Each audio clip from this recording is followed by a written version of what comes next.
Hello there. Oh, Hello there. oh, hello. We happen to be live. We Welcome do to this happen to evening's be episode live. of What the Fuck is Going On? I don't know. Yeah. I I think I missed the memo on Blacktop. My bad. Yeah, sorry about that. Sorry. That's what happens when you don't. That's what happens when you don't check the Discord chat before you hop online. It's For true. sure. Yeah. So I believe we're doing more world building for the campaign tonight. Is that right, Bubs? That is indeed. Yeah, somebody we know is going to run a campaign soon. Yeah, I can't imagine why anyone would sign up to do that, but It's not me, so. Did you know that there's a dungeon master shortage? Really? Yeah, Where? that's like a real thing. Where? I don't know. everywhere. Because Balor, it is a reference to Obi-Wan. That's why I say it. I think just about every time we go live. It's my little Easter egg for folks who like Star Wars. I guess I don't. It's not really an Easter egg. It's just a reference. That's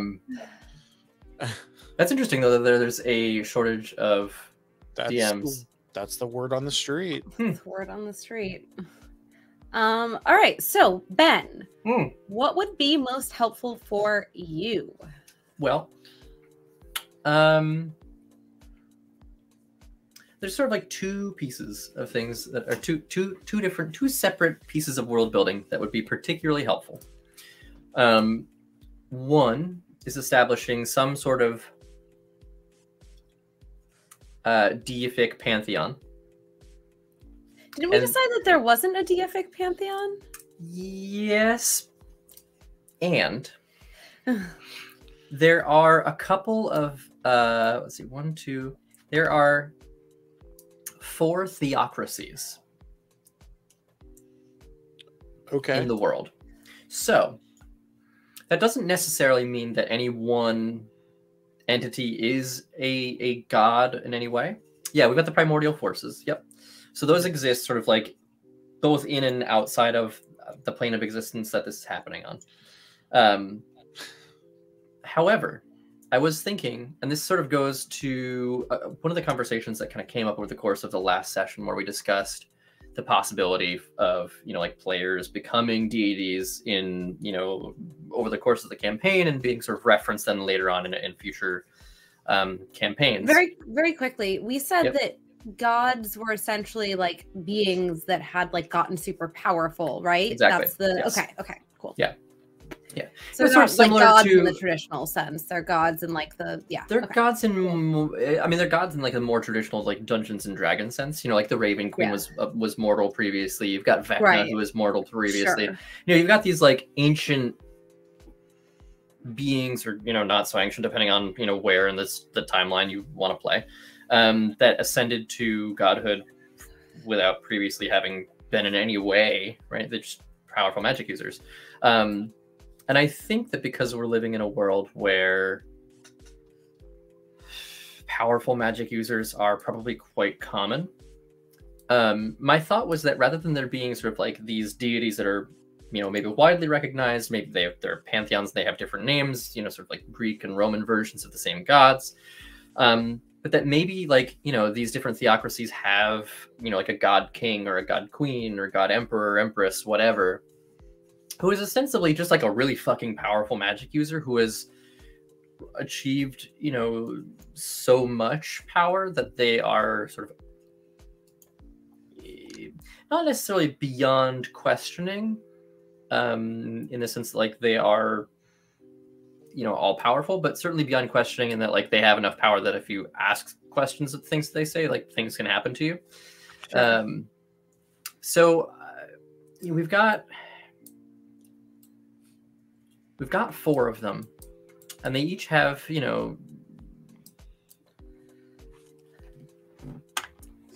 some like they have some interesting little like pieces of info that come with them, or not, as in I guess like 2 out of 4 cases. Okay. So one of them is the Khazks theocracy, which is one of the one of the nations that is predominantly ruled over by like hobgoblins and goblins and whatnot. Mhm. We have the Oim theocracy, which is right next door to them, and I believe those two are at war or have been sort of involved in a conflict with one another for a really long time. I'd written down a bunch of things, and now I don't know where I left those notes. So, oops. I'm gonna see if I can't find them. So there's four, and I'll give you the names, and we can sort of decide which one we want to tackle first. So this is the Cloud Theocracy, which is the biggest. We have the Tebran Theocracy. We have the... I really need to figure out how that's pronounced because I used to know and I've forgotten.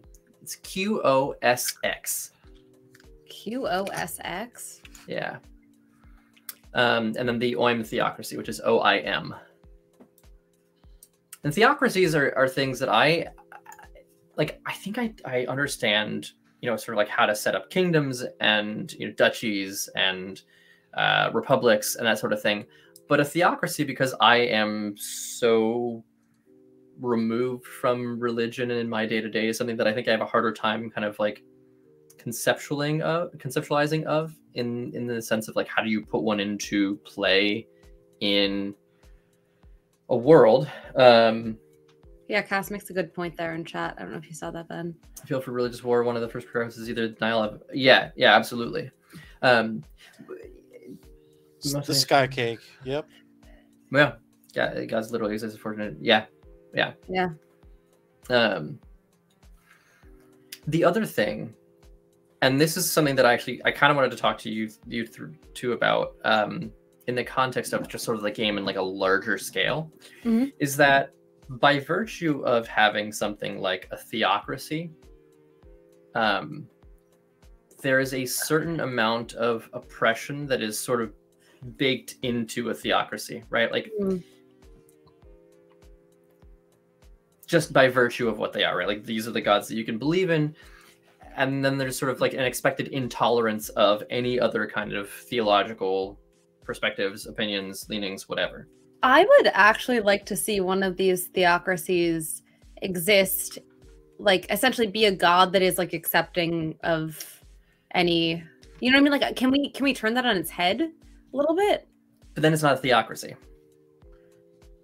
Is it not though? Because if you're being guided, they're being guided by, there's going to be a dominant party somehow, right? So the theocracy is always going to have like one main-ish god, is my understanding of how it works. Morrowind is a good example of how of a theocracy that denies other extant gods. Yeah, that's a fair point. I'm just wondering if we have to follow that, or if we can sort of like flip the script in any way. Well, I think that if we do that, then it's no longer a theocracy. It could be a republic, right? And it's sort of like the senators each represent... right. The emperor was positioned as a divine being. Right. So there's that. Yes. But the point is that there is sort of this denial of other, like that's sort of like one of the mainstays, right? Like, this is the correct religion, whether it's, you have an emperor who is divine, or you worship like a particular god. The point is that there is a right one, and then there are the other ones which are not right, which are potentially persecuted or potentially just sort of like ignored. But there's this like piece of it that just by virtue of what a theocracy is, includes oppression. And so I kind of wanted to talk about that as like, is that a thing we want? Or is that the kind of thing where it's like, right, denial of universalism is a key to theocracy. There you go. For what it's worth, I don't know how much or how little that ends up factoring into a campaign, but it is something that I wanted to discuss, because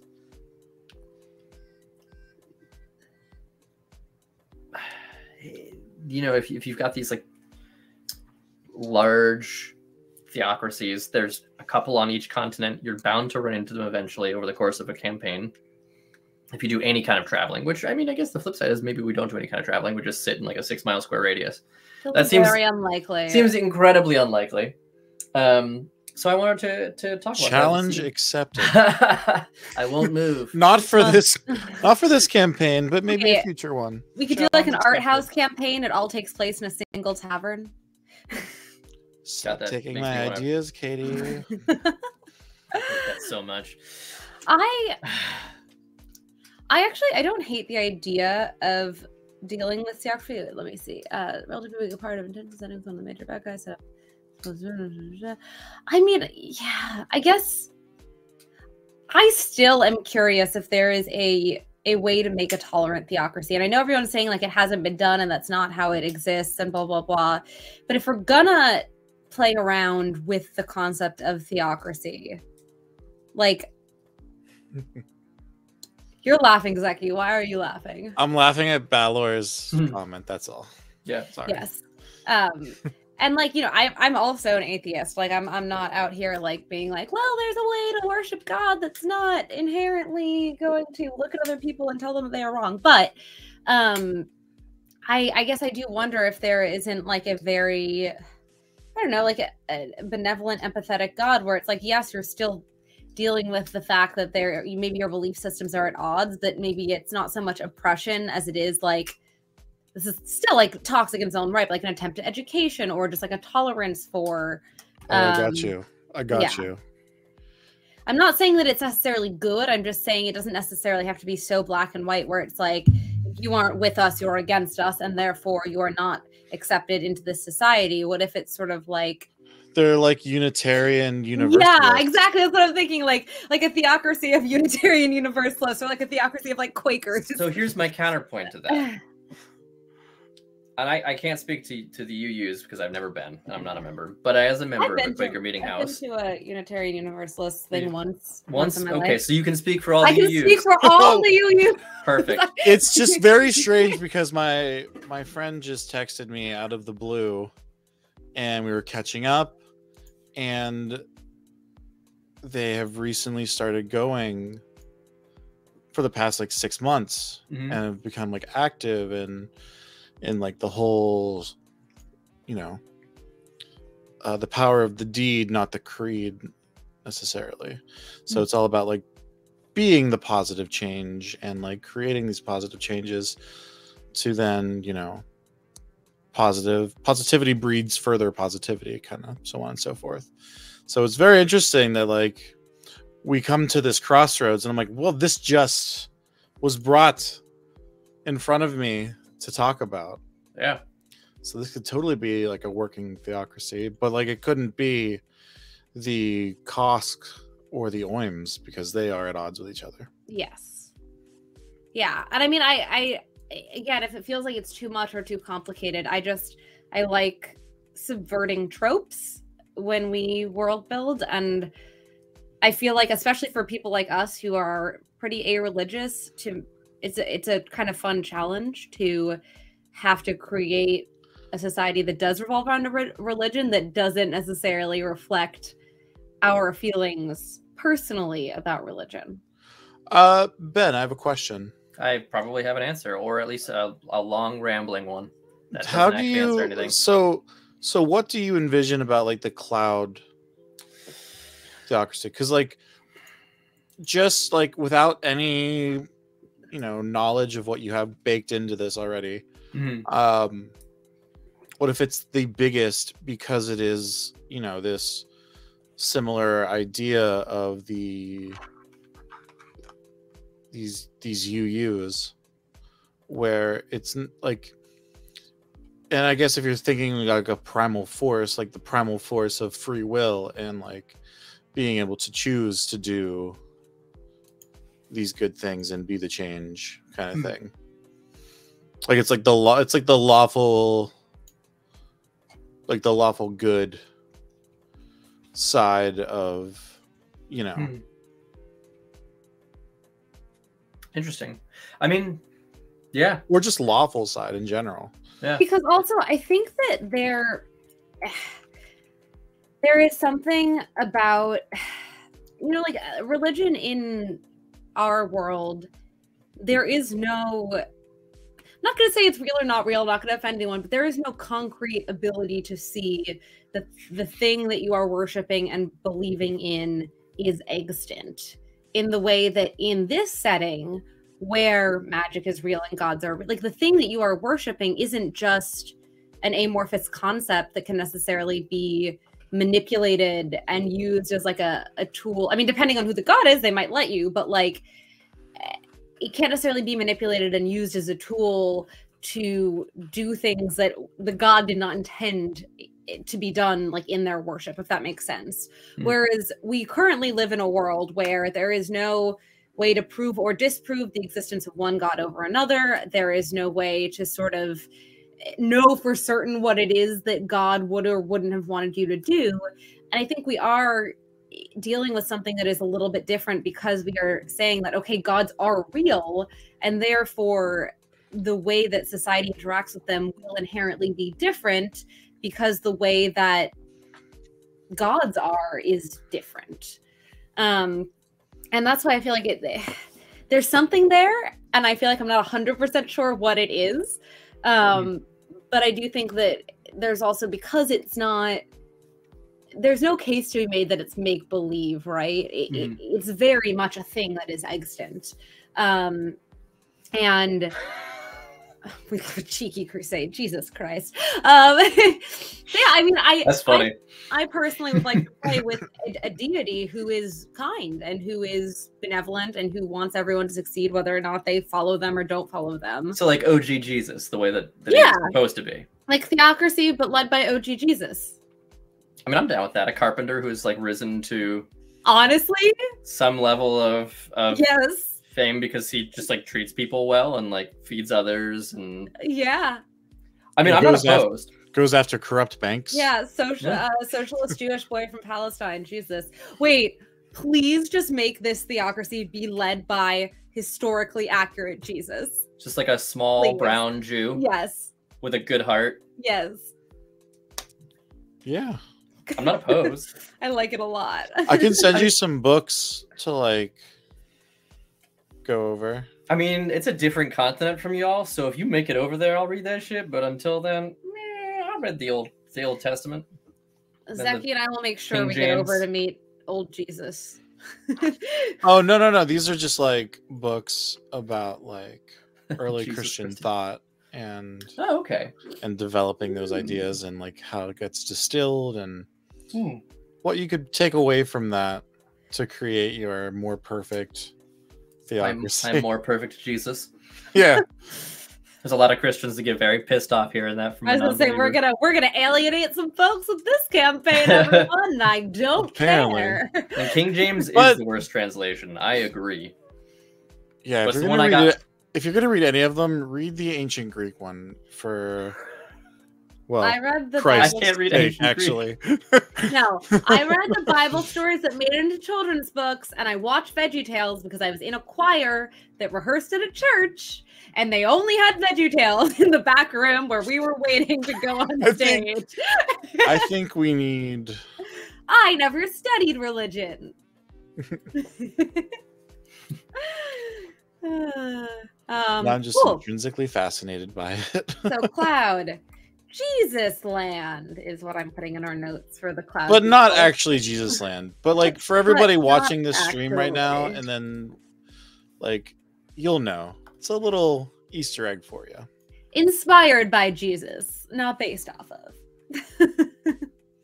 Inspired so we don't by get sued by the Bible. Yes, no sued by the Bible. A thing that can totally happen. We could totally put a disclaimer that's like inspired by a true story, and that would be fucking hilarious. Yeah, we are just as correct as like 99% of the other inspired by a true story movies out there. That's very true. All right, so we've got the Cloud. Next we have we have the Gospel. The band class inspirations are AC/DC and the Gospel. I guess which of these is the closest to where we're starting, and let's flesh that one out because that is the most likely that we will be interacting with. That's what we're going to spend the most time with initially. Yeah. Yeah. So, okay. So the one closest to where I think we're going to start, and this has not been officially decided yet, but I think is either going to be the Kingdom of Angog or the Kingdom of Kar, both of which share a border with the Kazakh theocracy. But the Kingdom of Kar shares a border with both that and the Oym theocracy. Oh. So, they potentially factor in to both potential starts. There is this chunk of mountain that is sort of this like neutral territory between the Kingdom of Angog and the Kingdom of Kar, which is where I think Omar's character has disappeared to, leading up to the events of the campaign. To sort of like go like his monastery, or the monastery that he attends, is in that. I'm from range. nearby there as well. Yeah. I don't know where my island is. Your island is actually directly south of the Kingdom of Angog. Okay. Yeah. Here I can. I'll share the link to the map privately with you guys. I was gonna say, can we put the map up on the screen? Yeah, sure. Actually, I could do that. Just let everyone see what we're doing. Present. I mean, everybody loves seeing our pretty faces. I mean, it's true. Well, they're still there. But now they're not as big, and if we lose, oh, there we go, perfect. Oh no! How's that? Now this is how baby. we get more viewers. Actually, All right. So, okay. So you can see this little island down here, Katie, which I think is. who's pressing the button? Katie, that's Katie. She's fucking around over there. Why am I always first? Doesn't even make sense. Oh no! Okay, I'm sorry. Go on. All right. I'm gonna put us over to the side again so everyone can see the whole thing. So Katie, this little island is what I thought would be where you hail from. Perfect. What I think is that it's like a loosely affiliated part of the Kingdom of Angog, but it's more of like its own sort of like city state that's like, yeah, you're part of us for the sake of, like official, multinational business, but functionally, like, you guys do your own thing. We're like whatever. Disney in Florida. I refuse to have any kind of Disney analogy in my fucking game. Absolutely like not. Disney. Nope, we are not.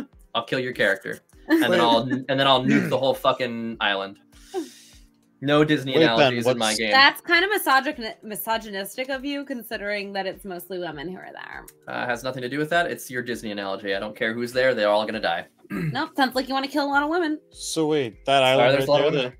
This little one right here, yeah. That's where I'm from. That's where you're from, huh? Which is unnamed at this point in time. I think Wow, I need to name easily it. erased. Well, Yeah. okay, we'll deal with my island later. In it. Numenor could have its own analogy in this this campaign. How did the two theocracies of comparative strength hit the point where they could not kill each other if their gods were different, or unify if the gods were identical? People do wild shit in a divine mandate.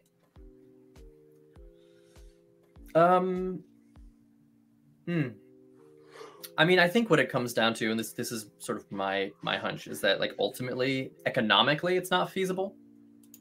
They just got bored. I mean, there's also it could also be that the loss of life was so great that it was having adverse effects on each of the populations, and so then whether or not it was divine mandate or just like a wait, has this just like devolved from like a family feud? I was about to say, is this like a divine family feud? I was about to say that the two country, or not countries, Jesus, what are they?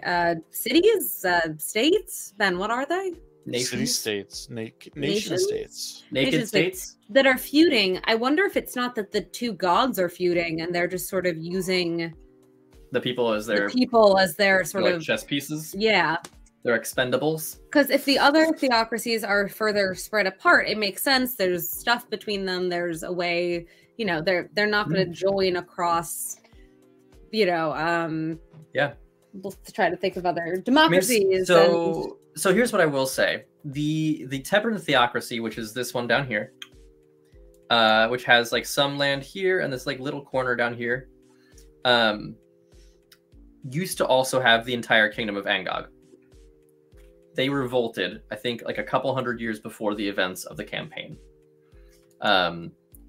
The reason being that the Teveran theocracy is mostly humans. The kingdom of Angog is predominantly orcish. And so I think that, at some point in time back in the day, right, there was undoubtedly a class system at play, whatever, and the orcs revolted because they were tired of essentially being lorded over by humans who were taking advantage of them for X, Y, and Z reason. I also assume that access to all of these mountains means lots of natural resources. Economics. I think at the end of the day, a lot of the conflict comes down to economy. Because let's be real, that's what most conflicts come down to at this point in time. And I think that that's an interesting thing to explore in a campaign, right? Like, why do people go to war? Sure, maybe it's it's because of a deity or whatever, but at the end of the day, that there's always ulterior motives. Who stands to benefit? Who's reaping the rewards of the conflict? And I think that in all likelihood, you've got these nations that have previously fought with one another for X, Y, and Z reason. There's economies at play, right? There's weapons, there's food, there's sell swords, there's all sorts of money exchanging hands. So I think the Teveran theocracy is quite small, but only because it lost probably 60% of its territory a couple hundred years ago. And then we've got the Cloud theocracy over here, which is just chilling. And I imagine that if we wanted to have one that was sort of was headed by a deific figure that is very similar to old school OG Jesus before Christianity got off the rails and did some weird shit. Goddamn Council of Nicaea.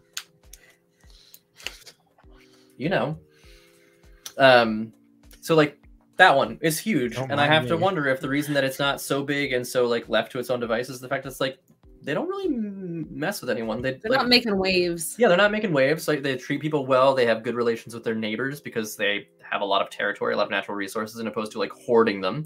There's actually Norway. They're big Norway. Huge fuck off Norway. Yeah. My thought is well, maybe instead of some greedy fucks, we have one continent that is a bunch of people basically who have it kind of figured out, and they're yeah, we just share our resources and take care of all the people and things are pretty good. And then you have another one where they're capitalism, we love it, and everything's just fucked. Yeah, that makes sense to me. What else is on that continent that the Cloud is on? So we have the Republic of Los Cliffia. Los Cliffia. Los Cliffia.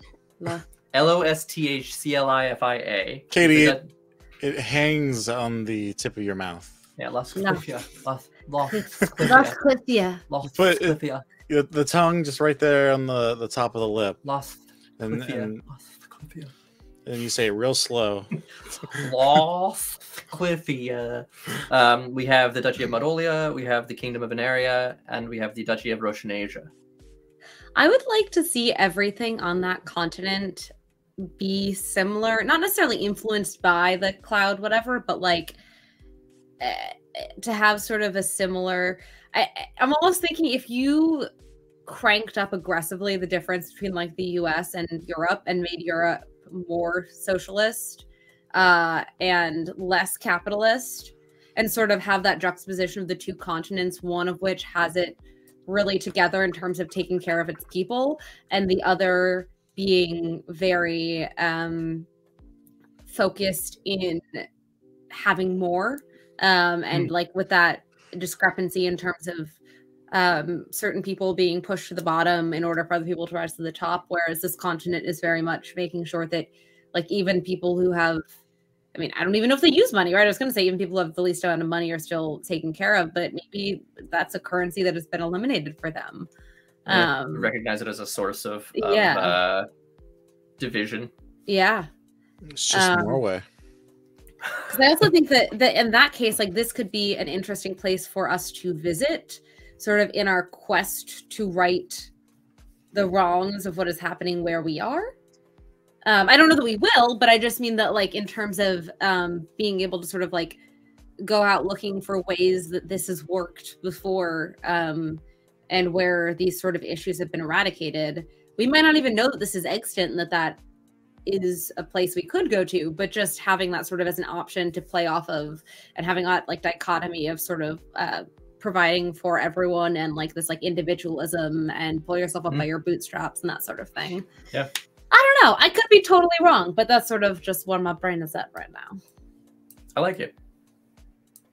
And then we'd have to figure out what the other two nations are that are over on that continent as well, but just sort of knowing that they are not going to be highly capitalism centric or I mean, there is 1, 2, 3, 4 other besides the Cloud there's four Theocracy. other? Okay, Yeah. cool. So you've got the Duchy of Russianasia, the Kingdom of it's Inertia. Inertia. Inertia. Inertia. It hurts, yeah. Inertia. I don't know. Inertia. To the inertia, it hurts. Harry Potter. Yeah. Yeah, so I you've mean, I got- almost. Oh no, go ahead. No, go ahead. No, I was gonna say I'm just responding to Cass in chat. I almost feel as though it's a theocracy, but only insofar as that it is run under the teachings of like a god, and not insofar as it is necessarily like imperative that you be religious to live there. It's more of like, honestly, if the Bible was written by Jesus and then was treated as sort of the ruling for the way that you are supposed to live, you know what I mean? Like, they are living by this person's teachings, and not necessarily like living in devotion to this person. Does that make sense at all? I mean, not that they aren't living in devotion to him, but that what matters to live in there is not that you worship this person, it is that you live by X, Y, and Z teaching. Yes? Am I saying what I'm trying to say? I hope I'm saying what I'm trying to say. You nodded, Yeah. Ben. Yeah. Cass I don't gets know. it. I'm just messing with you now, Kitty. I dig it. I dig it. Emmanuel is the guy or the And gal. you know what? Maybe it's that the whole continent sort of lives according to those teachings, and the Cloud District lives more. Cloud District.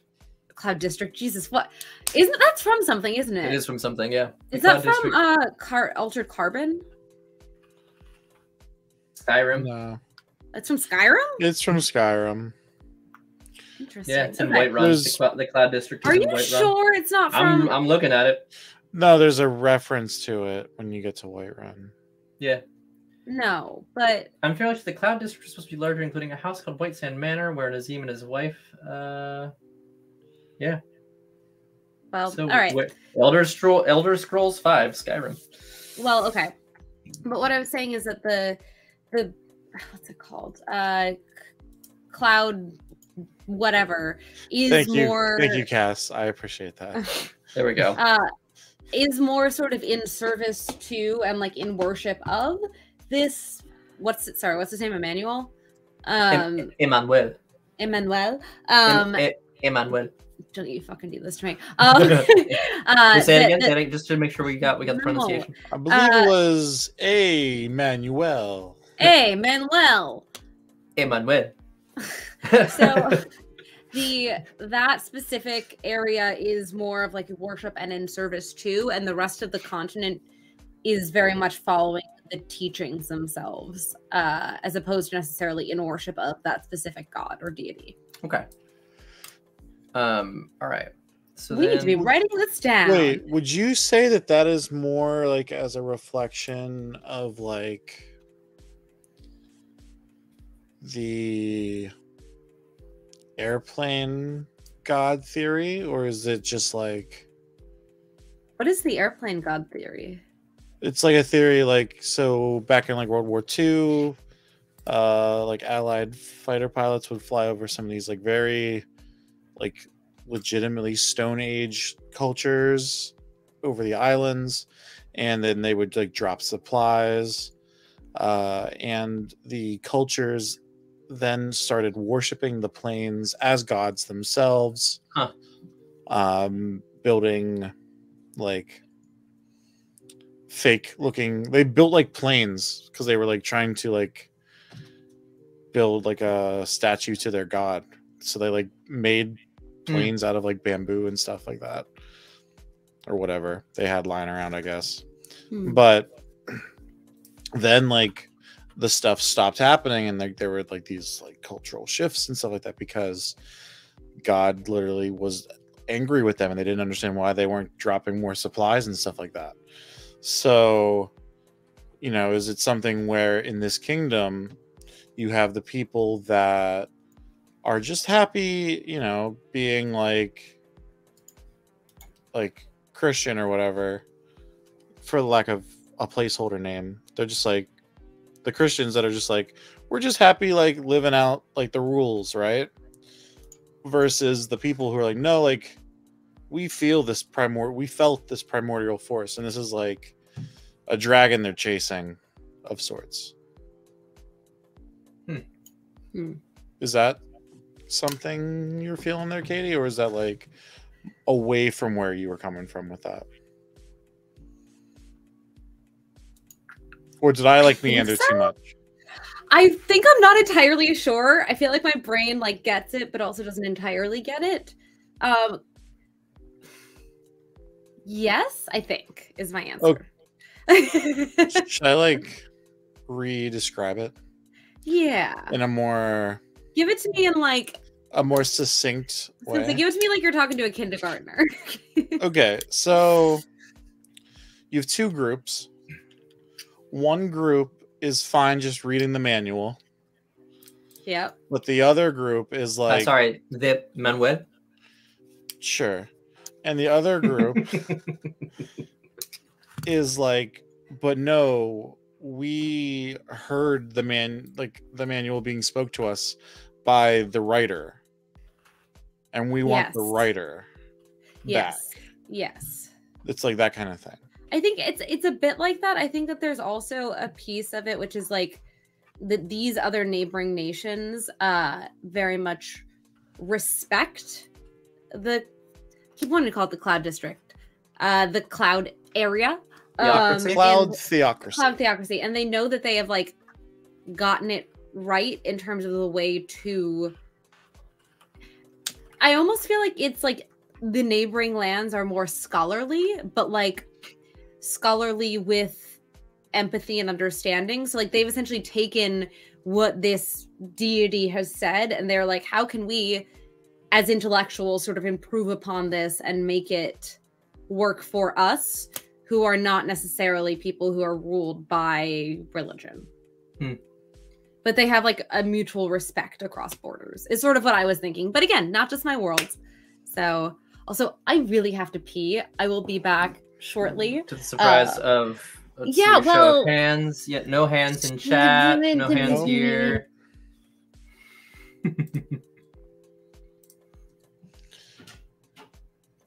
Ethical culturalists. Yeah, I mean that's yeah. I also think that having two continents with very different ways of going about things can lead to some like, you know, interesting conversations as you go from one to the other and be like, oh, well, we do it X, Y, and Z way back home, and they're like, why would you do that when, you know, it benefits only, you know, some percentage of the population, or, you know, whatever the case may be. Yeah. Works of mercy, which are sound good, like feed the hungry, are all essential tools for evangelization. Yeah. Yeah, I mean, that's true, right? Like, all of those like works of mercy, right? Yep, all of those were just a way to spread the good word.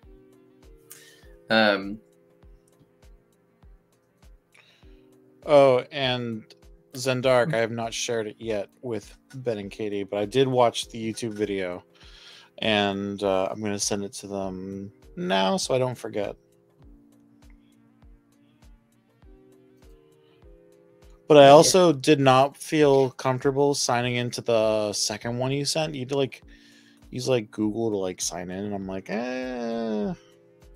What are these tools? While we're just waiting for Katie to come back, because I'm pretty sure she can hear us regardless.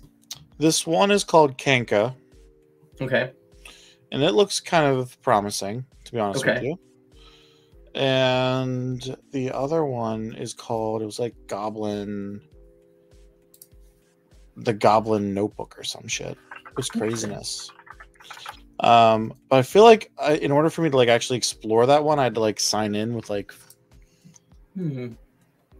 thegoblin.net yeah notebook. It's like you go there and it's like you need to log in, and I'm like, I don't want to use a Google account for this. I barely know you. Yeah, I just did it again. Huh. But the Kanka one looks fun. Wow, somebody did the Odyssey as a campaign.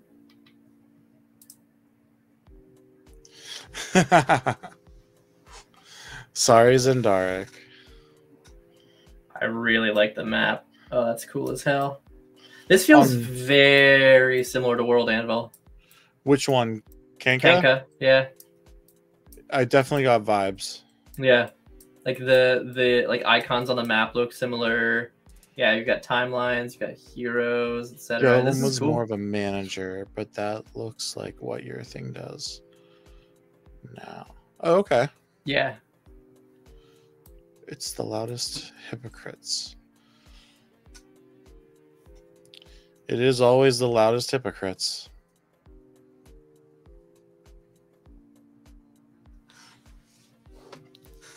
Hypocrites. Hypocrites never change. Uh-oh. Maps? Uh-oh. Uh-oh, what are you doing? I was trying to go to the map, but it wouldn't let me. Oh god, it's unavailable. Casino? Why would... Interesting. This place is a casino? Apparently. You have an El Camino? So, okay, so all I've got right now in the Cloud Theocracy is led by an OG Jesus-inspired type. Yes. I too have that written down. Sick. God, I'm really bad at world building. I'm good at like the large strokes. And it's like, oh, let's talk about why are we not view world? Why can't you do that? Dashboard? You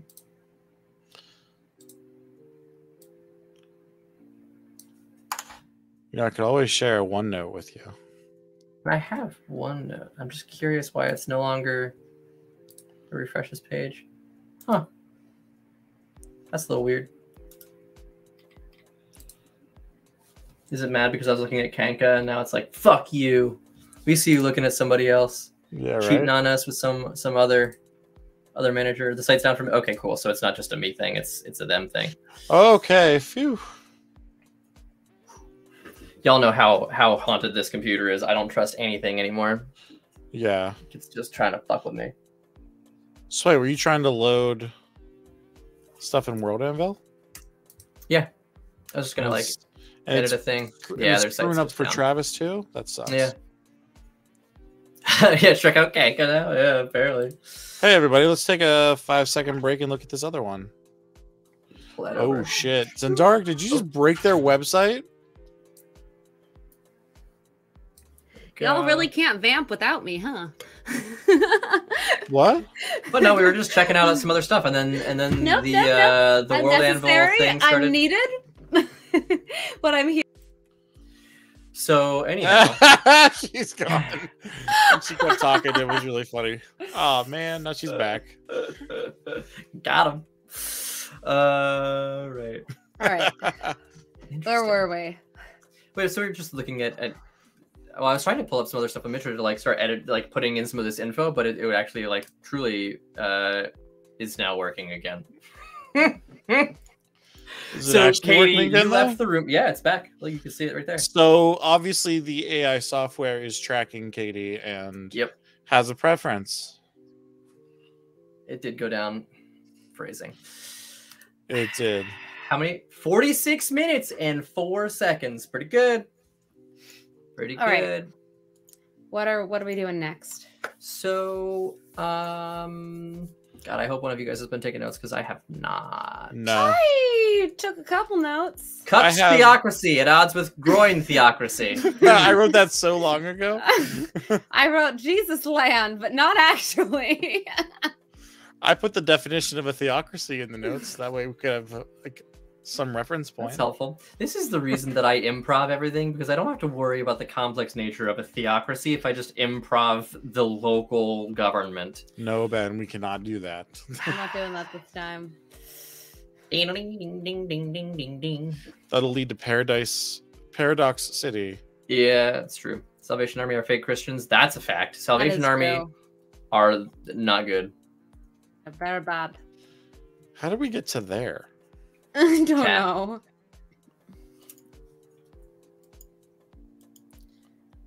All right, Oh. which one do you want to? Cass and Balor are talking Catholicism. Thank you, Balor. We are trying to figure out a fictional Christianity. It's pretty easy when you cut out We're all fixing of the thousands of- Christianity. Yeah, we're doing it the right way It's without super You heard it easy. here like first. crucifixion and random like No. Like, strange shit. it's super easy to fix something when you don't have like thousands of years of bullshit to pile on top of it. So true. It's true. Or like, Um, years of like people telling you how to think about it to unlearn You know, or process. Thousands of years of bullshit, people. This is what I'm talking about. We create content for a very specific audience and we do not alienate everybody else. And that's okay with me. All right, what are we doing next, Ben? What are we Sorry, working I'm on just really next? distracted by the idea of three atheists figuring out a fictional Christianity, because that is such a funny, it's such a funny image of like, so I guess we've got like a guy at the top, but also like another guy at the top. They're the same guy, but they're not the same guy. And now we one have of a them's third Cinnamon. guy Who's just kind of the other two guys. Bam, we got it.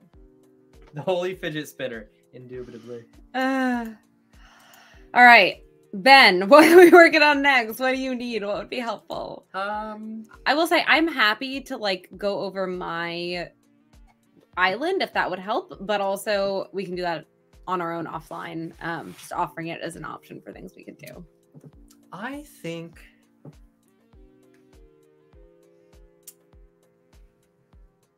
and this is something that actually I don't want to be like a thing that I am necessarily involved with, but like I do want to obviously like be part of the conversation, that sort of thing, but I don't want it to be my idea or my ideas that it's based off of. Okay. What I'm really hoping is that each player character will tell me about their hometown and like develop the culture of said hometown, whether it's big or small, or whether it's like a city state, something like where you're from, Katie. Because I want where each person is from to feel homey to them. And so I want you to describe it in a way that makes you feel like, okay, like given who my character is and like how they view the world, how they interact with the world, whatever the case may be, that is like sort of a formative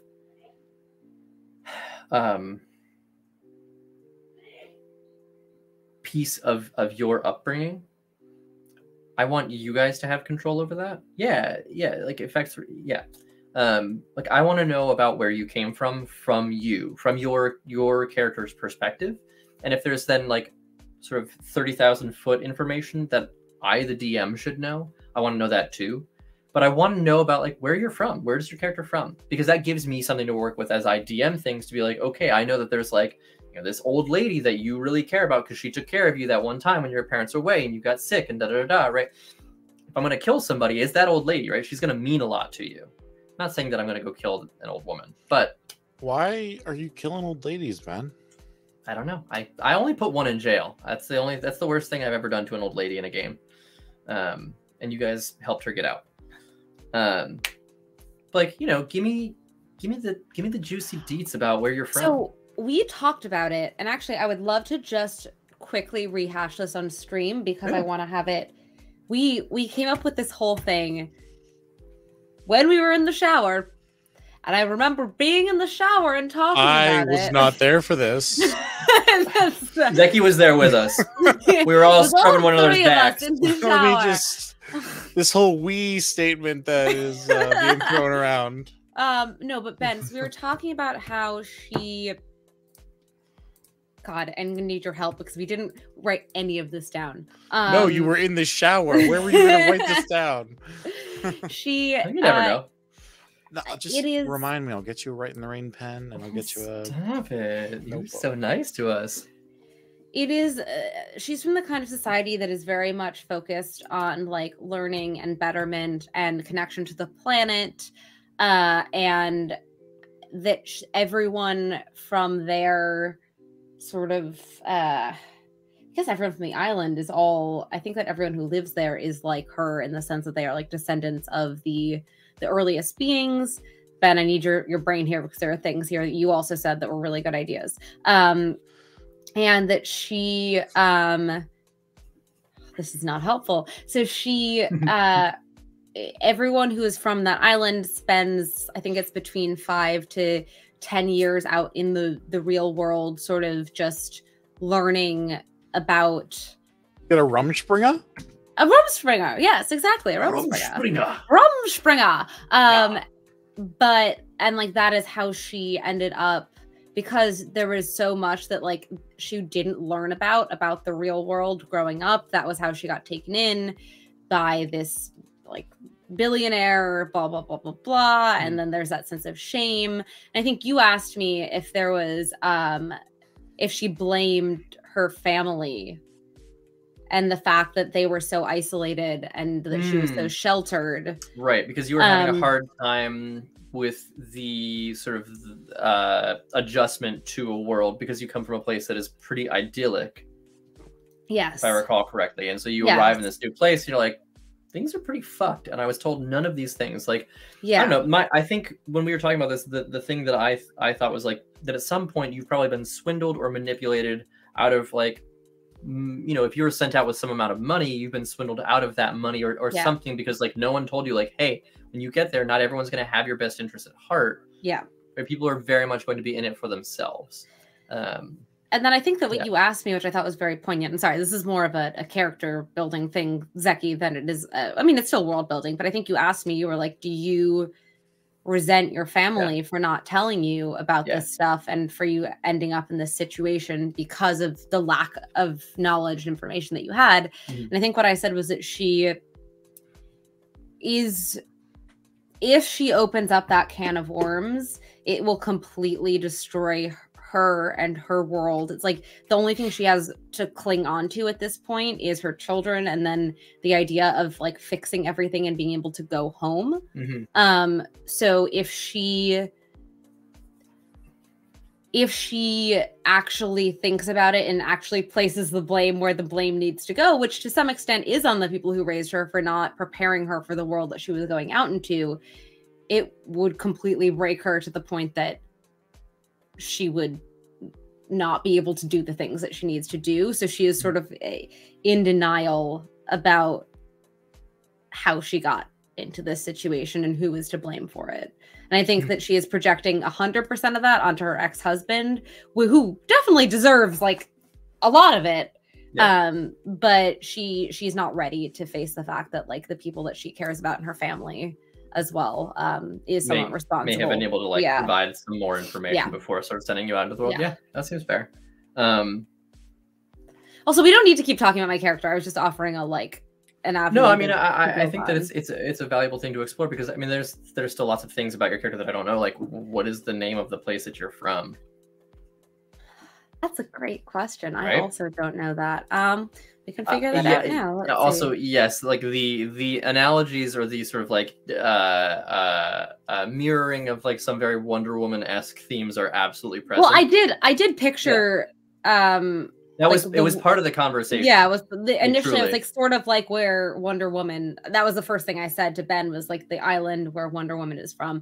Although actually now that I think about it, I don't think I want it to be all women on the island. I think I want it to be just a mixed bag of people. I think that gender is less important. I thought that what we came up with was that it was more of a matriarchy.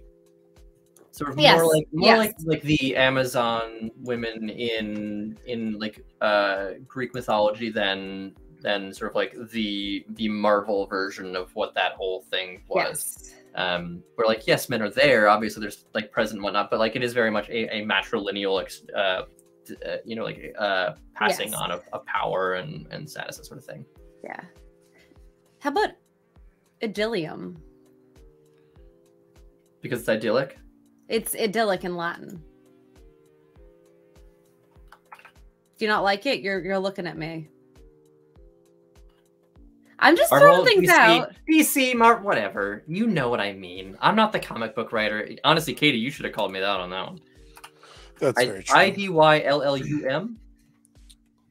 It is. Sorry, hold on. I just lost it. IDYLLIUM. Idyllium. All right. What is it in a more dead language? What's more dead? I don't know, like Middle English, Let's see. Middle Persian, Ooh, that could be cool. Gaelic. Gaelic is not dead. Is it? No, they Not brought it dead? back. They brought it back. I I'll mean, fucking stab you. Yeah, yo, we gotta. Yeah. All right. Cass is gonna kill you. that's fine. I obviously don't know, so thank you. Yo, fuck you. Oh shit. That's great. I was speak like- Gaelic, you cunt. You know, I'm trying to generate a response from the chat, one way or another. And I apologize. Oh man. Oh man.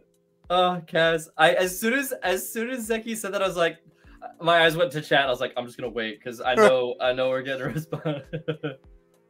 But yeah, do we like idyllium? I was Googling. I couldn't find idyllic in other languages. I wonder if I could find like how to say old in middle. Old with an E. Ye old. That is true. In Hebrew, no, Hebrew's not. I mean, Hebrew still is extant. What about Yiddish? Yiddish isn't really extant anymore.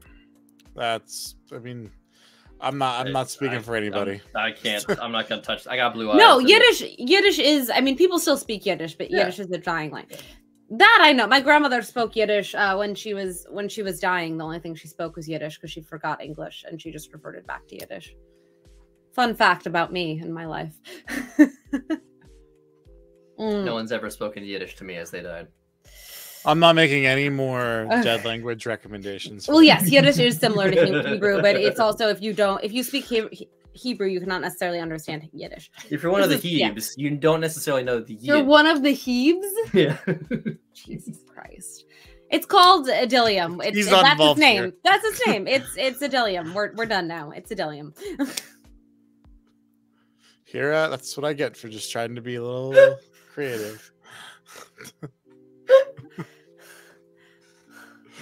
Ben's gonna die now. Now I'm gonna have to DM because Ben's gonna be dead. Do I need to go check on you? No, I'm fine. I'm fine. Call it schmuck. Oh God. Oh goodness gracious, y'all are funny. okay. Also, But yeah. I'm What's the sorry to most anyone dead who is watching language? who has Jewish heritage. I did not mean any disrespect by saying Anyone who's please- watching who has Jewish heritage? Let's. You're watching, are you? Aren't you using your eyeballs to see this, Katie? What if we used Akkadian or Sanskrit Akkadian. or Coptic? Akatian. Akkadian. That's Katie. It's where Katie's character's from. Oh my god, that's hilarious. Yes. Is it like a done. little too on the nose? Katie, how do you No. feel about that? Sorry, I'm reading words in Akkadian. I missed what you said. I said that we should call it Akkadian. Akatian. Because where your character's from. Akkadian. That's kind of funny. You like it a little bit, right? I like When- it a little bit. When Katie's character is there, she's definitely Akkadian. Also, like, honestly, as a name, it's kind of cool. Akkadian. I kind of like it. It's not bad. I hate that my name is in it, but I like the sound of it. I Ben, mean, you're the DM. Akkadian, Acadian is a word, right? Like Acadia, Yeah. like these are, it's just like a mild misspelling. It is up to you. If you would like to call it Akkadian, you can call it Akkadian. If you would like to call it, I already forgot what the other one was. Idyllium. Idyllium. Idyllium, then which sounded you to me can- like a Sounded like what? A mushroom. Oh, it does sound like a Idyllium does sound like a mushroom. mushroom. Or like a some some sort of like, I don't know, orchid or Mineral? something. That sounds like a mineral. It does sound like a mineral. I mean, yeah, Acadia. Yeah, Acadia was a Greek city-state. Yeah. Good point. It's not just like a thing that gets referenced in pop culture on a regular basis. It does. It's frequently used. I mean, Alright. both could be involved, right? Like, Idyllium could be a city, and Acadia or Acadian is like the city-state, or as a district, or as a, you know, whatever. It's the Idyllium could be the building in which like the government operates, the Idyllium, courthouse, Senate chambers, etc. I don't hate it. In case anyone wants to know how to say ancient and say in Sanskrit, it's this. I can't read that to save my fucking life. Oh, I've seen that on someone's head before. Doesn't it mean dumbass? Benjamin. What? I'm making fun of us. I'm making fun of a certain someone that. with Sanskrit tattoos on their head. We're not doing that. I like the Acadia though. I think Acadia is funny, and I also like the idea that, you know, maybe Acadia does have Wait, okay, Acadia or Acadian with an N? Acadian. Well, you could be Acadian if you're from Acadia. Yes, Acadians are from Acadia. Okay, so we're taking Acadia, Acadia, and we're changing it to Akatia. Yes. Yes. Okay. It's true. I mean, the bar is really low, but yes, at least not a swastika. That's a fair point. It could have been doing worse. better than the New York Times. You're just doing better, I guess. Woof. Holy shit. I'm sorry. Yeah, that Can we was just so take a bad. moment to be like, what the actual fuck happened? That someone was like, yeah, that's definitely okay, and we can absolutely publish it. And there's no way anyone is ever going to be like, that's a fucking swastika. Babe, that's the third time it's happened on Hanukkah for the New York Times. Yeah. The last Okay, so time it's was, not I a think, coincidence. 2017, right? Yeah. Okay, cool. So they're just letting people put swastikas into the... It's not just even that. Crossword. There's like specific like answers that are related Jesus Christ. and stuff. It's like not great. Yeah, the swastika is Sanskrit. That's true. That's true too. Yes. Mhm. Well, also the meaning of the swastika got completely appropriated, Yes. and like bastardized and butchered and turned into something that it was not at all. It used to be, wasn't it like a symbol of like unity or like peace? It was a or- symbol of It's also- unity and peace, and then I believe they it Yeah. was also rotated 45 degrees because it was supposed to be flat as opposed to sort of like corners. it's corners up, and also reversed. yes, Yes. that too. that too. Anyway, now that we're done talking about swastikas, yeah. This is- So Acadian, Yeah. So tell me about it. Acadians from Acadia. Oh no, I Yeah. thought we were moving That's on. it. Okay. No, tell us, Katie. Well, no, I mean it's sort of what I said. I have this like idea of I'd say less battle training than Wonder Woman, but very much sort of a city of, you know, I picture like gold and white, you know, as the colors. I picture white and gold. Oh, shut up. And I imagine like there's a lot of libraries, and it's very much that everything is like you're trained in everything, right? Like you are meant to be very good. You are meant to be very like well studied. You are meant to be incredibly good at combat. You are meant to be able to wield magic, and like people, you know, it's sort of like you get tracked when you turn, let's say, 13 into a certain discipline, but you are still whether you go into being a fighter / ranger or go into being like a magic wielder or whatnot, you still have to study academically with everybody else. So I think that there is a degree of just general like well-roundedness that everyone has who comes out of there, at least when it comes to academics, maybe not so much in world experience, which is sort of what we're playing around with my character, someone who was incredibly intelligent and incredibly bright and didn't have the street smarts to match that. And I think that from pseudo-Christianity to Greece to appropriated symbols, yep, that Listen, there's a lot of ADHD going on here. ADHD. And you know, I think she. God, did we say she had siblings? I know we said she had siblings. You want to say? I think she might be an only child because that gives her even less reason. Not less reason, but you know, like if she went. This is my character. How do we get into my character building? But if she went away, it's part of the world building, right? Yeah. And I think she would feel a stronger push to go home if she had, especially younger siblings, which she felt like maternal towards in any way. But if she just has parents, there was just that shame of essentially having gone out and done the wrong thing and wanting to fix it before she goes back to her parents. Whereas if she has siblings, there is more of that draw to bring her home. And I think it makes more sense for her to be an only child and for her to sort of be like, I can't go home and like shame my parents without having resolution to this. Okay. Yeah. Zeki, we're gonna build your character tonight too. Then, if we're doing, I mean, I'm down with that. Whoa, Right? whoa! We don't need to do anything about my spicy kobold. I have to use the bathroom, so y'all continue to chat about things. Oh And if man, one of that you guys was wants to pop into, World Shower? Anvil. What? Zeki, come shower with us. We can all Oh my have goodness. ideas together. It'll be Here, cute. I'm gonna remove my screen share.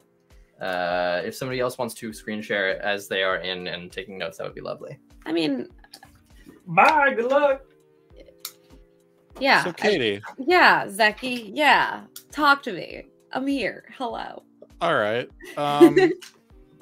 So Ben challenged me to a one building campaign, a 6-mile radius campaign. Oh yeah. I will totally do that. Okay. I mean, how big is New York City, for example? That's true. We did. I mean, okay. Here's what I will say. My opera house was within a building. Exactly. A whole mini arc, all within a whole one building. That's what I'm Definitely saying. possible. But Zeki, tell me about your character. I mean, what do you need to know about my character? Anything? What do I need to know about my character? Tell me about his family. Tell me about how he grew up. Not great. That's for sure. Actually, Oh no. I did kind of talk some of this out with Omar. And this is for Sully Oberto. No, that's a different character. Cornucopia. That's right. That's what I named that character. That was smart. Cornucopia. Okay. I'm thinking that Copa would be a fun name to go by. I like Copa, actually. I think I'd call you Copa if you wanted to go by Copa. Thank you. You're welcome. But I will be a kobold warlock in this. And who's your patron? My patron. That was more of like a freeform idea, though, right? Because we're doing this like. Yeah, but this okay. extra What is your mechanic, patron? right? What is your patron? What is my patron? Yes. Oh, shit. Oh, my patron is actually a dragon. Okay. So, like, this is like the whole deal. My character knew Omar's character before Omar's character was reformed. Ooh, should we have a bond, Zeki? I need one more bond. Let's do a bond. Fuck Do a yeah. bond. Okay. Bonds for everybody. You get a bond, and you get a bond, and you get a bond. Hmm. So my whole thing with Omar's character is that before Omar was like a monk or like a good person, they were very bad and they worked for like this evil witch mother type person. Witch mother. Okay. I'm not exactly sure on the details of that. I gotta like rehash that out with him. It was like a few weeks ago at PAX. There was a lot of stuff going on, but we like just got deep into it. And we were talking about how I was like the last child to be like abducted. And then party bondage. Party bondage. The last child to be abducted. I was the last child to be abducted before like shit broke down Okay. at this like hell house that like Omar's character had been like the first child to be lured there and then was like being used to bring other children there kind of thing. God. But then like God, that's some but then like fucking- he like got older Okay. and then like had brought me there. I was like the last one before shit went down, everything went sideways. I ended up wandering around in the woods. And that's where I met. I think I want to meet like an actual dragon. But we can like, but like if Ben doesn't want dragons in his campaign world, I like need to, it. like, yeah, like I need to talk to him about it because like it can be anything. But Can then you be a like metaphorical dragon? maybe. It's the metaphorical dragon, which is the revenge in my heart. But that's the thing, like I don't want revenge. Mm. And What do you like want, Zeki? honestly, I think I did roll some traits. I really like using the traits like in D&D Beyond too, by the way. Yeah, they're fun.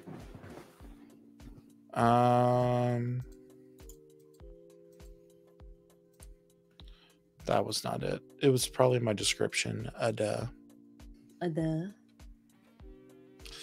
Yeah, so like wait,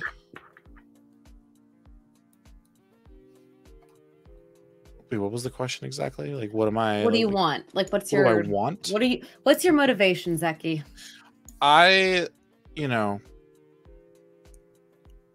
While being lost in the woods, I made up a lot of stories about solving different types of puzzles and maybe solving mysteries. And then I ended up in a small village at some point where I then tried to solve real life mysteries in the small town. And I would like collect all these like little trophies about my like successful endeavors. And I'm doing all of this to then be able to take these treasures back to my dragon patron. Okay. But what do you want? Like what I want to make my patron happy. So you live to serve your patron? Don't all warlocks? Yes and no. I mean, I think you can be a warlock that has more that you like. Some people use patrons as a means to an end. And some warlocks are just extant in service to their patron. That's fair. I feel like part of that goes with my ideals though of like escapism, because like I'm constantly believing that there's going to be like a better treasure somewhere out there in the world. The grass maybe is greener. Yeah, the grass is greener, and maybe this last treasure will be the one that makes my god makes my dragon so happy that they grant me wings. So is this like a What We Do in the Shadows situation where you're like Guillermo and all you want is to be a vampire and you're just hoping that your dragon patron will give you wings and make you dragon-like? Yeah, as a kobold, that's like what I'm like looking for in life. I like it. Okay. All right. You've seen What We Do in the Shadows, right? I have not actually. Zeki. Oh my gosh. Zeki. Idiot. You haven't watched Dimension 20. You haven't watched What We Do in the Shadows. There is a problem here. Those are two things that I have not watched. I was saying, so I don't know, Ben, if you were listening, I don't think you were. We were talking about I had to go downstairs and get a snack. the motivation of Zeki's character.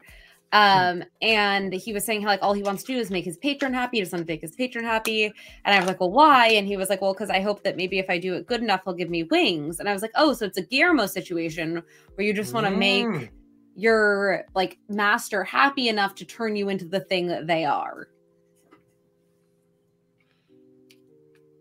And I think we landed on that being correct. Yeah. Like Are dragons in your world? Hell yeah. Okay, I'm just making sure. I think they're old. I think they're older than people. Just like a fairly like standard thing, but I think there's like a very direct connection between them and like the primordial. Well, I like met one. Pre-primordial. I don't want to get like too meta, and I also don't want to get like, if this is something, Ben, that you want to like keep to yourself, like that's totally fine. But I guess I'm curious, is the dragon patron fucking with Zeki's character? Are they sort of like, yeah, no, I'll totally give you wings if you do X, Y, and Z thing for me? Or is it a genuine offer where it's like, listen, if you serve me long and you serve me well, like when this is all up, if you fuck me hard, I'll turn you into a dragon. Whoa. That's not what I'm talking about. We've already established that the path of service might be hard. And it might be long. And it might be throbbing. It might be throbbing. It's path. That makes sense. Could throb. But yeah, no, I guess I'm curious what you all think about the actual motivations of the patron, or if that is something you want to hold off and discuss later. I don't know, Zeki, what are your thoughts? Oh, as a player, yeah. As a player, I would be happy with your decision either way. Mm-hmm. Mostly for like the emotional effect in both directions that I would get to portray.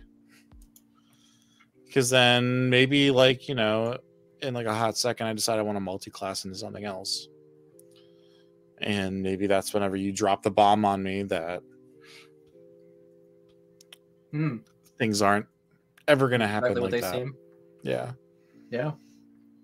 Or maybe this dragon's just like super fucking magical and knows Wish and can just like give me wings and it's not that big of a deal. Could just like hook it up.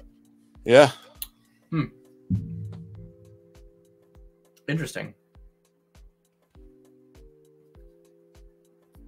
Especially in a world that's already super fucking magical. Yeah. Wishes are probably being granted left and right. I have to imagine that like wishes are not that big of a thing to like to come by. Do you have a preference, Zeki? I think it'd be hilarious to be a kobold with wings, so yes. True. Like a weird furry Aarakocra. Yes.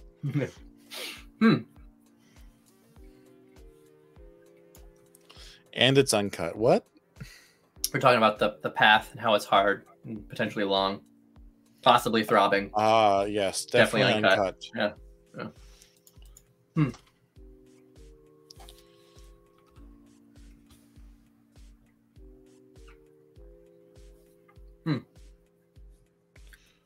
Which does allow for DM fuckery. Zendarek, I paid for World Anvil.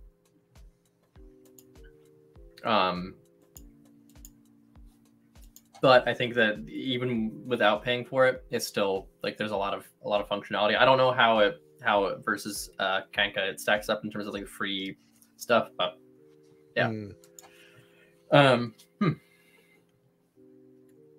My inclination, in sort of just like thinking about it in this moment, is that I think that your patron is genuine.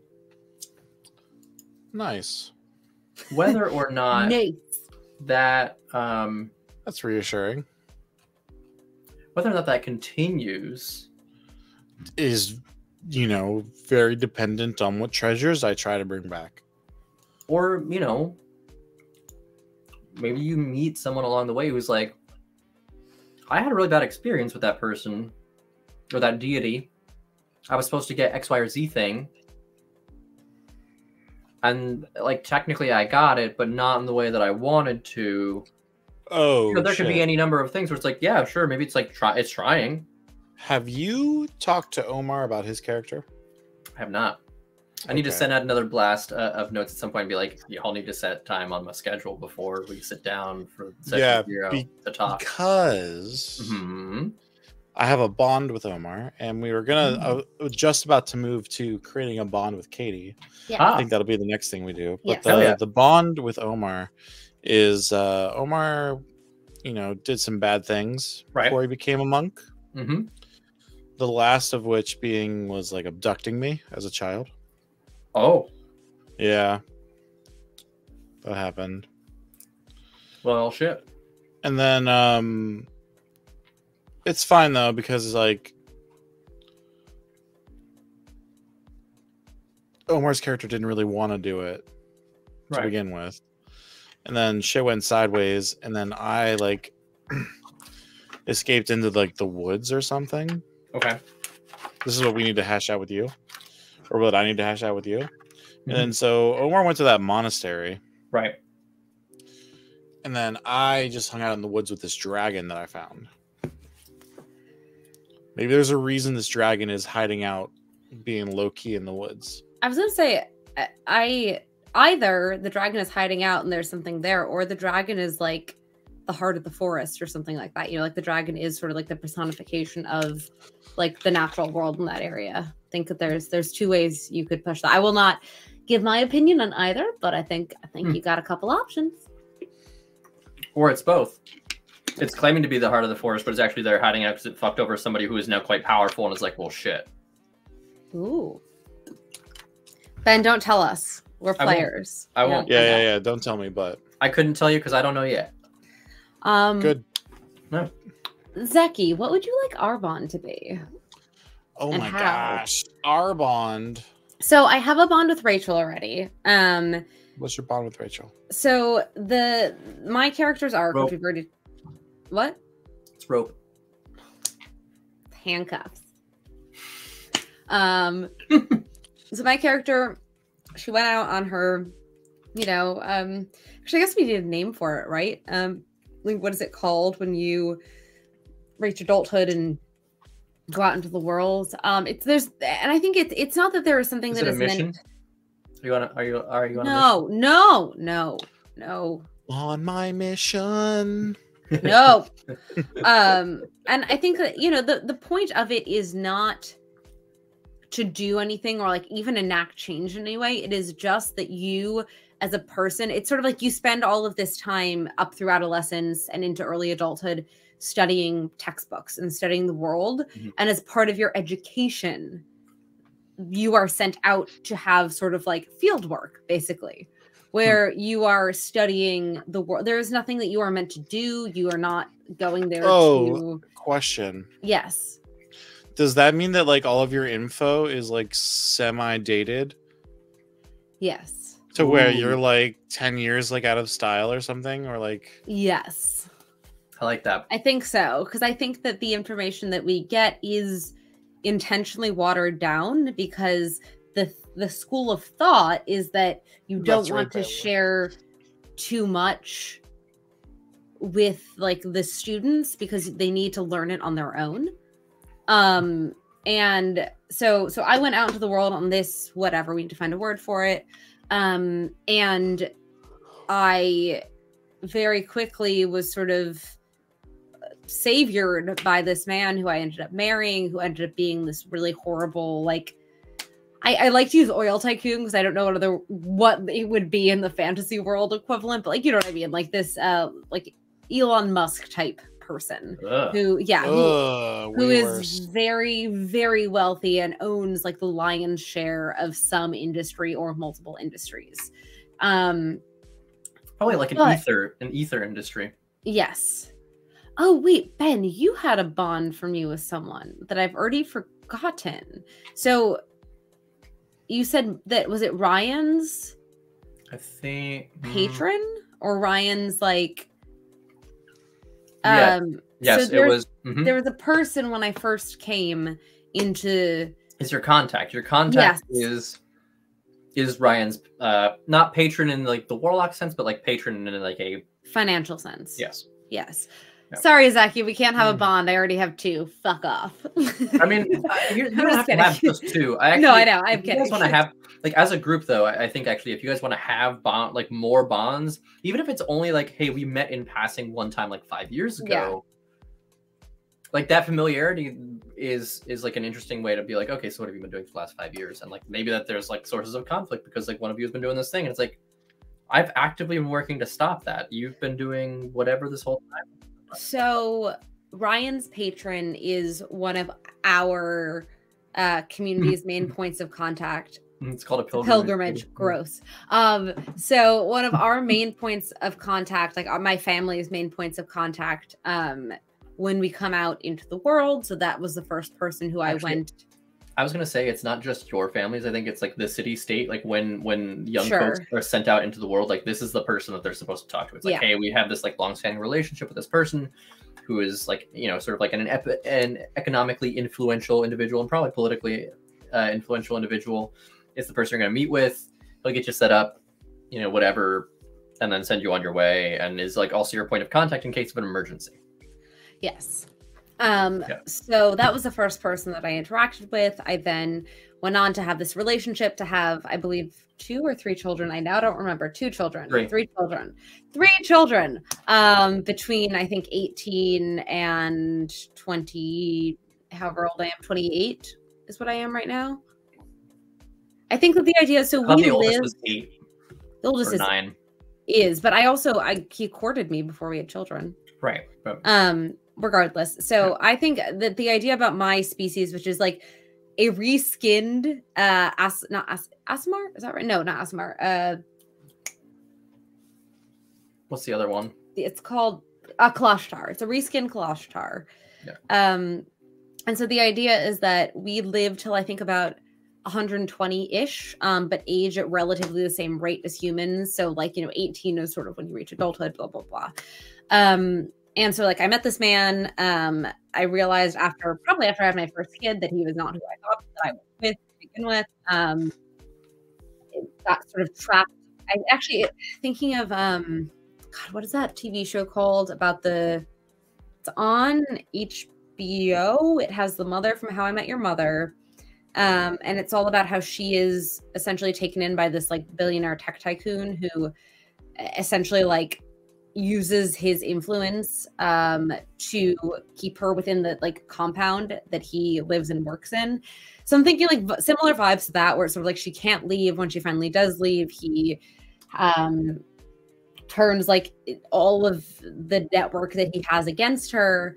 And when she does leave, she ends up running into Rachel's character like the next town over, because she has nowhere to go, and Rachel's character is also like very lost and lacking family and lacking a support system. And she sort of takes Rachel's character in as a surrogate child, which may or may not be the healthiest way to deal with losing 3 of your children to an abusive ex-husband. But that is how she and Rachel have sort of been traveling together since then, because she has taken this little android machine in as like a surrogate child in a lot of ways. A coping mechanism. Yeah. But also not to negate the bond that they have. Like she definitely has developed like a strong bond with the machine. It's just, I question how psychologically healthy it is for her. So Zeki, with that information, how do we know each other? Well, eventually I was in this small town solving my little mysteries, and down from the mountainside came this monk, and we kind of went off to kind of do what you're doing, Katie, like go off and see the world. And in the process of seeing the world, maybe we run into the 2 of you, And that's how all four of us Hmm. get to know each other. Cool. Yeah, I could totally see us have like sort of having linked up at some point, as like not necessarily like bands of outcasts, but of sort of like two groups of two that didn't have a lot of other people. Yeah, no, like we like our found family is our family. I think that's going to be Yeah. like, I mean, probably like big or like the Guardians of the Galaxy in that way, where like that's like part of the whole story. Like Balor said. Everyone likes a good trauma bond. Yeah. I mean, yeah. Misery loves company. Cool. But I think, you know, for us, what if like what if there was like just like a board outside of the tavern? We'll call it this lad named Craig, and you know, he has this bulletin board outside of the tavern where some people refer to it as like a list of some kind. Yeah, and it like lists out all different types of things, including like odd jobs. And we both like took the same tab off of one of these jobs, and that's how like the four of us, like we went to like the meeting place and time, and like you and Rachel were there, and Omar and I were there. And it's like, I dig it. I like it too. I'm totally down. That can also sort of, honestly, that's one of those things that I think we could definitely role play in the session 0 too. Yeah. But this gives us like, you know, like a starting point. Yeah. They are sketchy casting calls, but you know what? Sometimes the inn only takes silver. That's a colloquialism that only no one else will get. It's from the campaign. Just wait. Sneak peek. Cool. What else do we want to talk about? Well, I just want to, you know, talk about whatever we need to help Ben kind of. Yeah. Well, I guess I'm more asking Ben than asking. I mean, this has been helpful. Like getting the context of like who you are, where you're from, your experiences is going to help me as I, you know, figure out how we're going to like pull your backstories in, that sort of thing. I guess one thing that I would really like is some like really juicy loose threads in your backstories. Or like Katie, we've got like your ex-husband. Yes, that I think is like pretty fucking juicy. You know, that's not just like a loose thread. That's like a whole rope. Yeah. And I fully intend to yank on it. Still haven't named most of the theocracies. They do have names, just haven't named like who they worship. Yes. Yeah. Which also might be a thing that we don't necessarily touch unless we go there, because, you know, fair. Why build out an entire world if we don't know that we're going to get to all those places? Because you should, Ben. I mean, we can get there eventually. But I mean, I do think that talking about the characters and where they come from might help more than looking at random places on the map and building them out to a certain extent. Like, they definitely need to get built, but like, yeah. I mean, we could do, what is it? Create a new... Well, that's why it's like, where do you want to focus, like where we're actually going to be at? Also 10 o'clock. It's also true. Yeah, it's also 10 o'clock. I mean, we could do another one of these. I think like this has been useful information in terms of me beginning to think about like the sort of like all the things around your characters.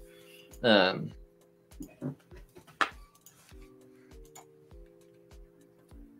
I think if we're gonna continue to do this, I'd want to like hop on a call and like let's figure out specifically like, okay, we're gonna focus on, you know, like this chunk of your backstory, and let's like name some places. Let's like pop some like things down on the map where it's like, yo, there was a battle fought here, or this is where I was, this is where I spent time living with that dragon, or where I first landed when I arrived on, this continent from my homeland. Like there's a number of things where it's like, okay, let's like flesh out what this city is like. What's the culture like? Is it a port city? Is it a mercantile city? Is it maybe, it's a port city, but it serves mostly to like furnish the like large chunk of the army that is stationed nearby. Like what is the purpose of this place? And consequently, like by figuring that out, it's like, okay, well, what is the potential tie-in to any number of your backstories, right? Like if this is a mercantile establishment, or a very like, maybe it's like it's a port city and it's very shipping heavy. Like maybe this is where you first came through, Katie. Maybe it's how it's where you met, other characters, or whatever the case may be. I think that those are important pieces for us to flesh out and like have a little bit of backstory, because I think this is also where the story is going to play out, at least initially, is like in some of these places where you guys have already been. And then I need to figure out which chunk of which story out there in the world I'm going to rip off of for the first like chunk of time that y'all are going to be hanging out together as a group. Well, Zeki already did Finding Nemo, so you're very limited. Yes, Finding Nemo is one of the two stories that I can pull off of in my entire life experience. When did I do Finding Nemo? Didn't you do wasn't the shark fucking Finding Nemo, or was that something else? What? Wasn't it Bruce, the shark? Oh, I mean, I took a lot of things for that one. It was also like Avatar / Pocahontas. That's fair. But like subverted. I just remember trying to get Ben to fuck the shark. So, Balor, in this particular campaign, there was a giant shark god. deity. Shark god. Shark god. Yeah. Who we were trying to kill, and the way in which we did it was to seduce the shark. I was Bruce. volunteered to marry a shark god. Yes, and then we killed him at the wedding. It was great. I killed him at the wedding. No, I killed him. I rolled the natural 20 and I ripped his gills out. That was my character. No, I was riding me. on him. Oh my god. I was riding on him. No, you made me be the one to marry the. Are you for real? Maybe I It was. Are you It trying was to definitely Ben who ripped out the gills. Okay, chat. I want you to know. I remember it like it was me. It was my character. There. Because I was playing a barbarian and Katie was not playing a strength-based character. I rolled a natural 20 on putting my hands into its gills and just digging my thighs into the reverse grain of this shark god's skin. I remember this distinctly because I wanted the leverage. And I pulled out, I ripped its gills out of its body and it died. Zeki was like, I don't know how this doesn't kill it. Like, you ripped its lungs out. Like, it's dead. You killed it. No fight. Yeah. Just a strength check, and I fucking went to town. I don't even think I rolled. It was like a nat 20 or something. Yeah, it was a nat 20. Yeah. God, what was that character's name? I don't know. All of the female characters were obsessed with you, though. It was funny. Yep. It was Drek the Calipigian, who was, I think, actually asexual. Yes. Like, very much so. Yeah, just like not really that interested. It was like unintentionally flirty, always oiled up. Always like mostly nude. Yeah. Like maybe a loincloth was it. Yeah, I wore a loincloth. Like if a breeze happened, it was X-rated. Yes. Also we have very tall, so if you're very short, off topic. Yeah. All right. Do we want to do more world building tonight, or should we wrap up and? I'd like to wrap it up and set up another session where we focus on like one specific town and like let's build out like a port city of some kind and like flesh out the different districts and who lives there and why maybe you would have gone there at some point. Let's do it. Let's do that next time, so that we have we've got like a goal, a start and a finish for our next session. That sounds great to me. Sweet. All right. Let's see. What else do we have coming up? Tomorrow, Opera House. Wednesday, nothing. Thursday, we have Heist. And then we're taking a little bit of a break for Christmas. And then Zeki, we should chat sort of about the week after Christmas and what that's going to look like as well. I know we put a Chaos Ladies in the middle there, but we should figure out sort of if we're doing any other streams. We should do another world building stream. We should do another world building stream. Yeah, we'll figure that out. Cool. All right. So I don't have anything else to plug. Come back tomorrow for the Opera House. Yeah, come back tomorrow. Head down below where you can find all of our links. Unlike Twitter, these links will stay down there forever and we won't be banned for it. You can also check out our merch, which is fucking pretty hot fire. I'm not going to lie. I'm actually in another tab right now working on a brand new hat design. Ooh. So Stop it, you sexy thing. Stay tuned. What do you have? Here. I have one of our trucker caps, which is too big for my head. Oh man. But just the right size for Zeki's. That is going on my head. Because I mean, look at that. Look at that. It's enormous. It's like you could wear it with your headphones. Hang on, you know what? Honestly, your little tiny head. It's a normal sized head. Okay. You look like Bob the Builder. Can I fix it? Yes, I can. That's not how Bob the Builder talks. I've never That is seen like that a show. 10-gallon baseball cap. Yeehaw! You yeed your last. Hang on. Here we go. Here we go. Yeah, Balor, it'll probably fit my giant head as well. Yeah, look at that. You know what's like like wild is when What? I get this hat to Zeki, and you guys see how well it fits on his head and how not well it fits on mine, and then you have some idea of the size discrepancy. Yeah, that's exactly what's gonna happen. It's gonna be really great. I'm glad we have it documented now. Too. Oh my goodness! Here, you know what? Wait, Zeki, how many buttons do you use when you clip yours?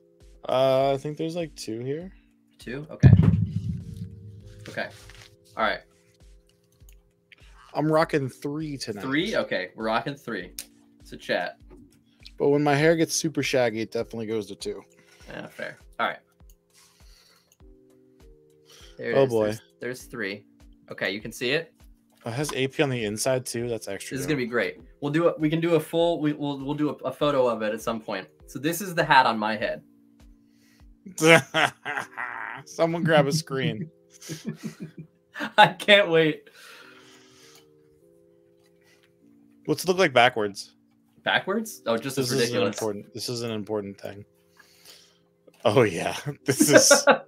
You look like you're 5. This is gonna be.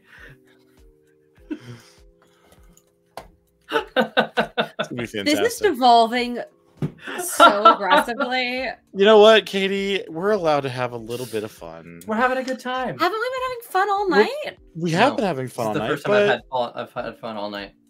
that's not Yeah. true. That's not true. Cool. Anyway, we should wrap. And we will be back tomorrow with more D&D stuff. We will chat. We'll figure out another time to do more fleshing out of this world. Go buy a hat. You can wear it over your headphones if you get it big enough. We're just getting a regular size. Just like a regular size fucking hat. No.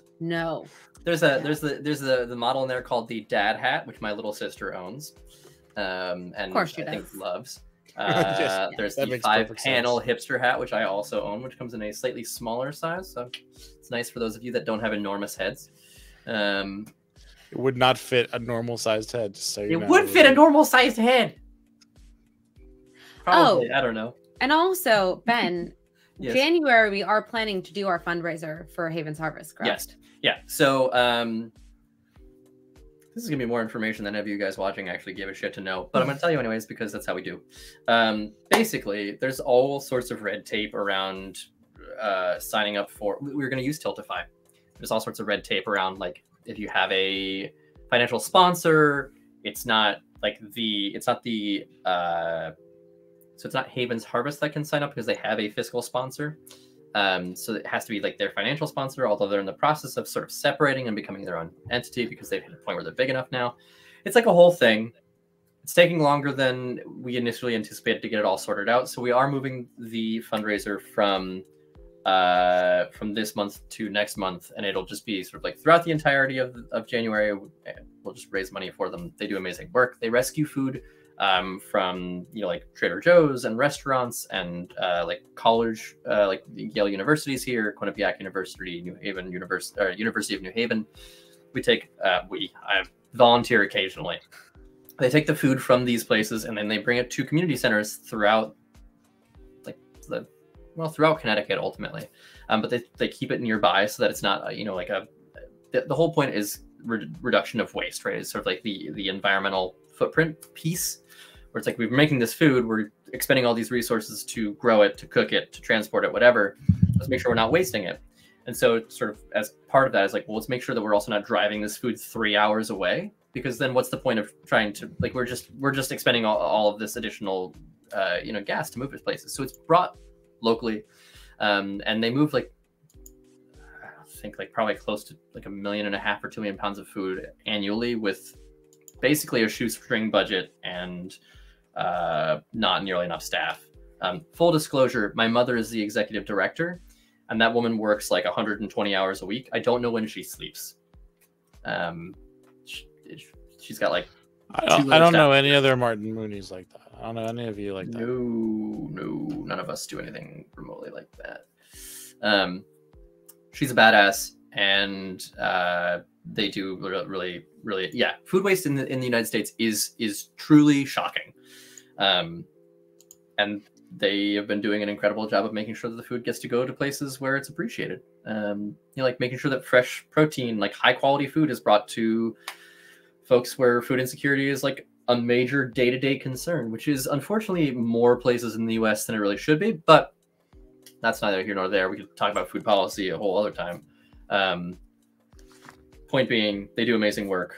We want to support them because they need all the money that they can get to continue to do incredible work. So that's that. They do great stuff. 10 out of 10. Cool. Well, we're going to be raising money for them in January, hopefully, if everything goes as planned. Yeah. That's right. Actually should follow up on how those things are going to see what that's looking like, but that's for me to do offline. All right. So is there anybody we can follow out of here? No one that I could find, but if anyone has someone that we should raid. Yeah, chat. You know anybody who's raiding? Who's raid worthy? Who's raid worthy? Sorry. I'm just looking at the recommended channels, but Cast said distractions are. Okay. He's live with WoW. All right. Hey, there we go. I love WoW. Katie, do you love WoW? I love WoW. I love WoW. I love WoW. Excellent. Thanks everybody for joining us tonight. And can't wait to talk to you some more about world building in the very near future. Hell yeah. All right. We'll talk to y'all later. Bye. Farewell there.